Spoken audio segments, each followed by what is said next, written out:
Et on se retrouve donc pour cette revue de presse de l'économie.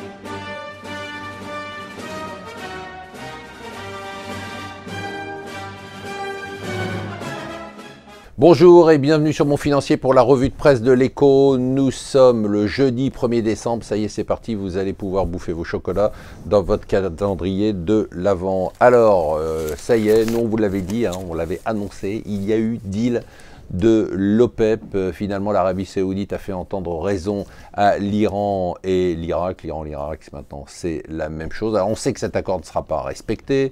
On parle de 1,2 million de réduction de barils, dont 500 000 pour l'Arabie Saoudite. C'est clair que l'Iran et l'Irak ne le respecteront pas, mais ça a eu un effet psychologique majeur sur les marchés. Le pétrole est remonté à son niveau dont on vous a dit qu'a priori, l'Arabie Saoudite souhaitait en faire un plancher, c'est les 50 $. Ça fait quand même une hausse dans la journée de près de 9%, ça y est, on connaît le team économique de notre ami Donald Trump, qui n'en est plus à un paradoxe près, lui qui avait craché sur l'establishment et sur Wall Street, a nommé 2 insiders. Et quels insiders, des gens qui sont vraiment de Goldman ou de fonds, l'un est le roi, on vous l'a dit, des faillites. Il a fait fortune en mettant à la porte 36 000 ménages américains, puisqu'il a procédé il a racheté une banque qui était en difficulté et il a procédé à 36 000 expulsion et saisie pour pouvoir redresser sa banque. Ça, c'est pas grave, on change d'avis, c'est normal, c'est la différence entre la campagne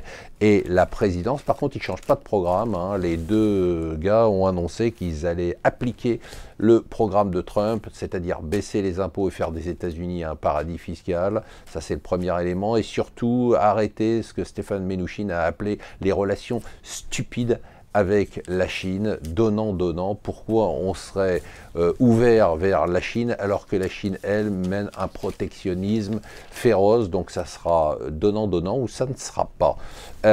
L'autre élément intéressant, c'est, alors vous allez me traiter de vieux con, mais moi je suis pour cette économie pseudo-cool qu'on appelle l'économie collaborative. Je vois pas pourquoi les revenus qu'on aurait par cette économie-là ne seraient pas taxés alors qu'on paye tous des impôts sur tout ce qu'on fait.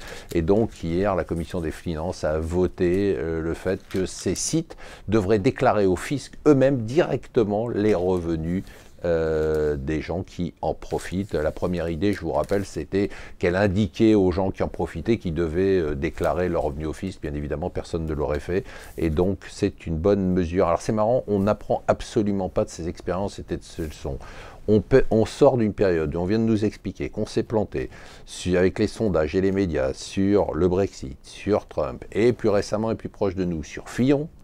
Voilà qu'on nous écrit maintenant dans les médias et partout, ça y est, Macron c'est le 3e homme, c'est le candidat des médias, ça y est, c'est parti.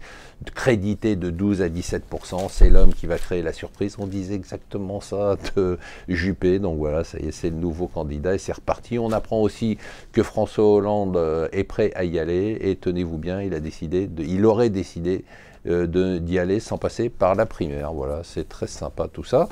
Le Figaro fait sa une sur la hausse des taux d'intérêt et la fin de l'argent facile. Et si vous voulez lire une histoire passionnante, c'est l'histoire de toute l'évasion fiscale d'HSBC dans le Parisien. C'est assez fascinant la façon dont les gars d'HSBC suisses ont recruté des clients en France pour les exhorter à faire de l'évasion fiscale. C'est assez passionnant. Tout ça s'est passé dans les cocktails mondains et à Roland-Garros. À lire, ça se lit comme un roman. Voilà, restez avec nous sur Mon Financier.